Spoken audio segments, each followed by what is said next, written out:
Good day and Assalamualaikum. The poster that will be presented today is Workplace Euphemism, Bane or Boon. The members that prepared the posters are Debra, Lika, Hazman Bin Hasnan, Mohamad, Syafiq, and I myself, Jazmin.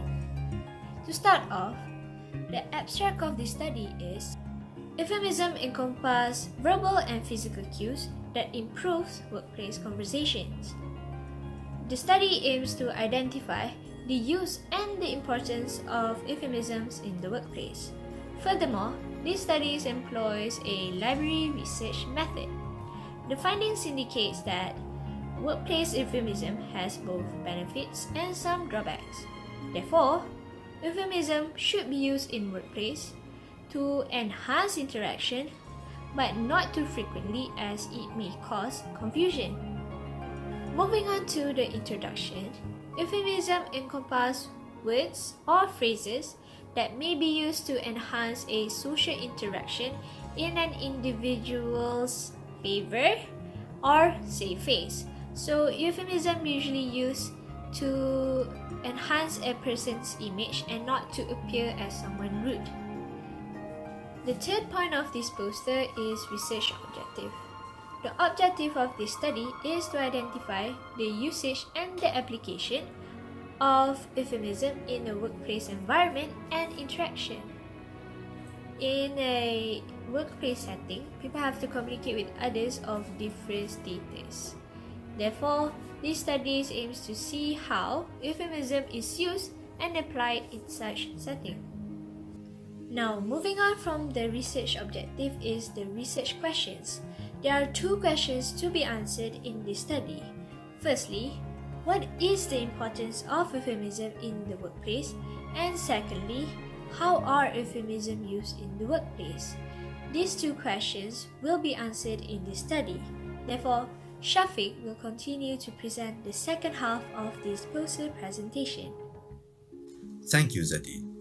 Now let us move on to the literature review section of the presentation.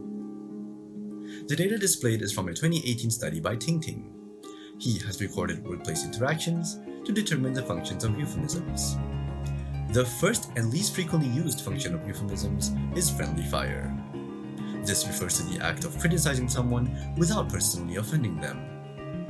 For instance, instead of saying "I am displeased with you," a manager may instead say "I am concerned with your work performance." Next, collateral damage refers to the act of dampening harshness to avoid making derogatory statements. For instance, instead of saying "you are being fired," a manager may instead say "you are currently being laid off," or "the company is currently downsizing."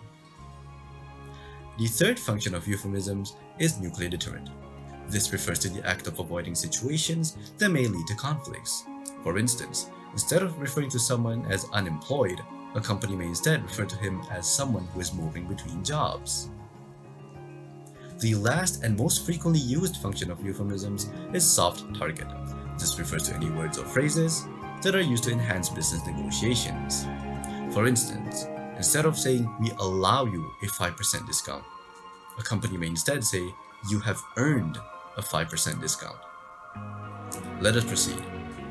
The methodology employed is a library research consisting of 8 journal articles ranging from 2018 to 2020. Each article was analyzed for its contents, and a critical review was constructed. As for the results and discussions, it is divided into 2 parts, the Boon and the Bane. As for the Boon, earlier it was discussed that euphemisms facilitate successful workplace dialogue, enhance business negotiations, and dampens harshness. However, a notable boon of euphemisms is that it is able to increase company morale. This is done so through the use of alternative job titles. For instance, instead of referring to a paperboy as Paperboy, a company may instead refer to him as a media distribution officer. However, this also leads us to the bane of euphemisms, as there is an elusiveness in learning euphemisms. Not every worker in a company has the same degree of understanding and comprehension when it comes to euphemisms. This may lead to miscommunication or misunderstandings, especially down the chain of command in a company. In conclusion, the use of euphemisms is highly encouraged as it promotes healthy workplace interactions and enhances business negotiations.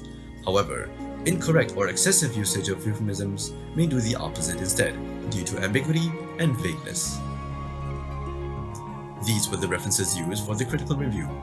And with that, our presentation, Workplace Euphemisms, Bane or Boon, has come to a close. Thank you for watching. And have a very good day.